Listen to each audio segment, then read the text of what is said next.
Good evening and thanks for joining us at 6. I'm Kevin Christopher. Nancy Cox is off tonight. We begin with some breaking news in Lexington. A bar faces charges in connection with the deadly DUI crash that killed a Michigan family of 5. Connor McHugh is live on North Broadway at Horseshoes Grill and Saloon. Connor? Lexington police say Joey Bailey went to 2 bars before that deadly head-on crash last month. And now investigators are looking into whether or not the bar that served him, Horseshoes, the last place he went, should be held responsible for how they served him. Now, we now know earlier this week, Lexington's Alcoholic Beverage Control Office issued a show cause order to the bar. That order is for a violation of the state statute that makes it illegal to sell alcoholic beverages to patrons who are under the influence.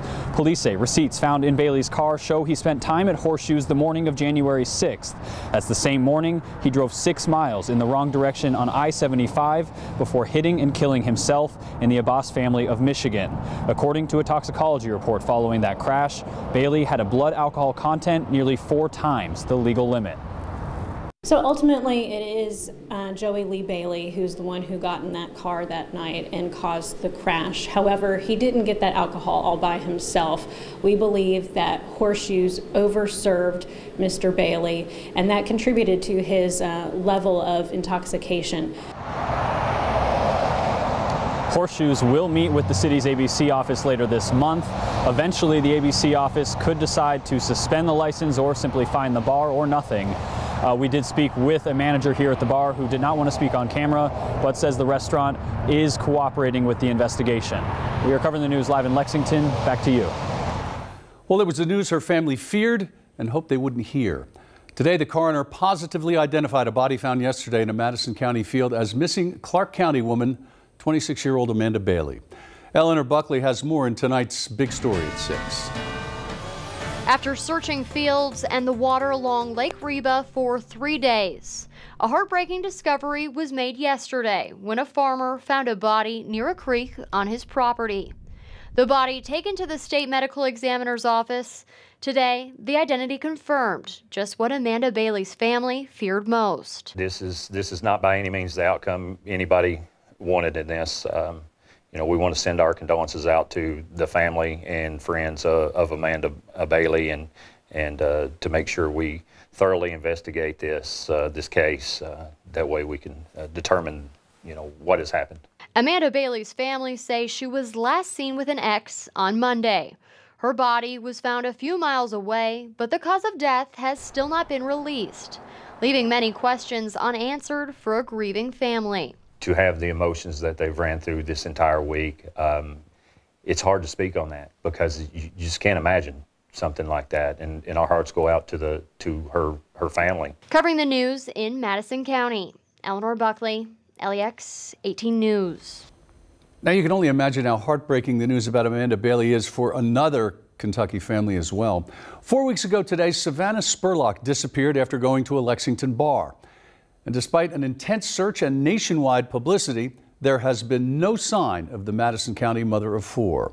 Lee Searcy has more with Spurlock's family.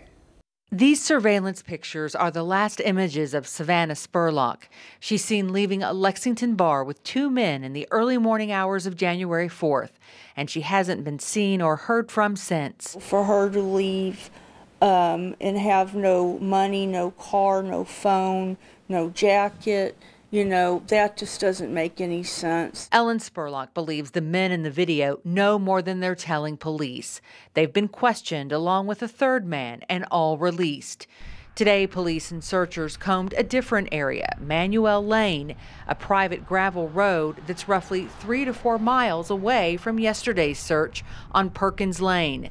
That's where highly trained canines and their handlers looked for any sign, scent, and trace of the mother of 4.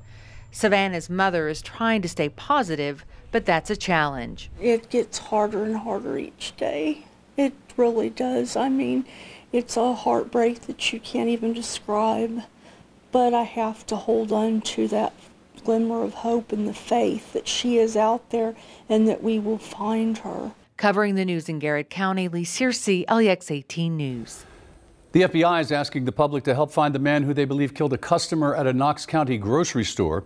Last month, Gary Medlin was shot in the back when he tried to leave the A&B Quick Stop on US 25E in Gray during a robbery. It wasn't long before investigators announced they were looking for Philip Lee Lewis. Now the FBI is putting out wanted posters for Lewis, asking for the public's help in finding the accused killer of the father of two. Warm front started bubbling up our direction as we went through the day. It got to about I-64 and put the brakes on, and the end result for us is we're kind of now stuck in the fog as we are headed into this evening. We've lost the skyline of Lexington. You can see kind of a dampish look as you see Broadway there. That is with your St. Joseph Health weather bug camera. We've got the clouds, we've got the fog, and the drizzle that may be around, but that's all too light to be picked up by the Max Track Live Doppler. We'll keep the clouds around as we go through tonight on your future track. Some of those clouds also in the form of fog. And with temperatures hovering around freezing, could be a little ice fog out there as well. So do be aware that there could be some slick spots, especially you get north and east of Lexington is where that greatest possibility will reside. The clouds will hold pretty tough during the day tomorrow, but a little sunshine may try and work its way out. Still cold to the north, where Flemingsburg's at 28, right around freezing in the I-64 corridor, including the 33 in Lexington. But trying to get springy, it did earlier today up in the 50s in southern Kentucky. Springtime warmth, it is on the way. We'll talk about that in a few minutes. All right, Bill, thanks. Well, nearly 7 years have passed since more than a dozen tornadoes touched down across the Commonwealth, killing 22 people and leveling homes and businesses. And as tornado season approaches, city officials in Salyersville have a message to people there. We can ride out the storm together. LEX 18's Mike Valenti reports. Here it comes. These images and the moments that followed are seared into the memories of most people here. When I walked out, I was amazed because I lived through it. Fortunately, no one was killed in the county, but the damage was immense. $55 million worth. It was, a bad day. It hit us kind of by surprise. And Mayor James Pete Shepard says if they're going to be surprised again, we've got it set. All we're waiting for now is to get the electric and gas run to our generator. They better be as prepared as possible. This shelter is supposed to withstand an F5 tornado. I mean, that's what they're built for. This communal shelter, purchased by the city, is a couple weeks away from being fully functional. Shepard hopes a second one will be placed along the Mountain Parkway. It's all encouraging news to Teresa Poe. I lived through a catastrophe. I mean, the store was gone. And she still relives that day in March of 2012 when she hunkered down in the bathroom of an Advanced Auto Parts.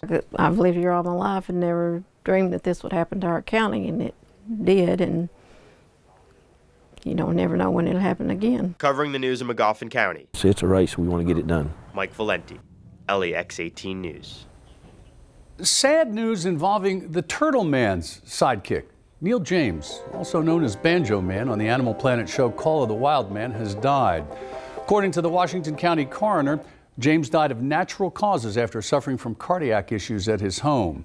Ernie Brown Jr., better known as the Turtle Man, was often seen with his friend on that program. Neal James was 55 years old. For a second year in a row, highway fatalities in Kentucky have dropped. The Kentucky Office of Highway Safety released the figures today. The preliminary report for 2018 shows there were 722 fatalities in the Commonwealth. That's down from the previous year's figure of 782. In 2016, 834 people died on Kentucky roads. A Bourbon County church is thankful none of its members are on that list after a very close call back in July. The 200-year-old church was hit by a car when a driver lost control of it, injuring some of the congregation. This weekend, they're preparing for a special celebration. Claire Kopsky reports. It's been a long 6 months for Silas Baptist Church. It was a loud boom and just a lot of noise, motors revving and all that. In July, during an evening service, a car overcorrected and ended up more than 400 feet from the road inside the church. The car came through here. We had to replace these doors and also the stained glass window, which was made in 1902. Then we had to rip up the carpet also and refinish all the floors. All the pews are new. An $80,000 repair that took a full 6 months. During those months, they didn't miss a service, and they also increased their congregation by more than 30%. I don't really know. It just, the movement of the Lord is drawing people in. To commemorate the reopening, they're rededicating the church on Sunday. A lot of special music here Sunday, a little bit of background on the church, a little bit of background on what happened, and then with a big meal to follow up in our Family Life Center. On the menu, fried chicken and all the fixings. All this to celebrate a resilient community of a church family that's been around since 1798. The congregation and actually the community, not just members here, but they've all pulled together to, to help us through the times. Now back open to the regulars with plenty of room for guests. Covering the news in Bourbon County, Claire Kopsky, LEX 18 News. The rededication celebration begins at 11 this Sunday, and the church says all are welcome for the service and the meal afterwards.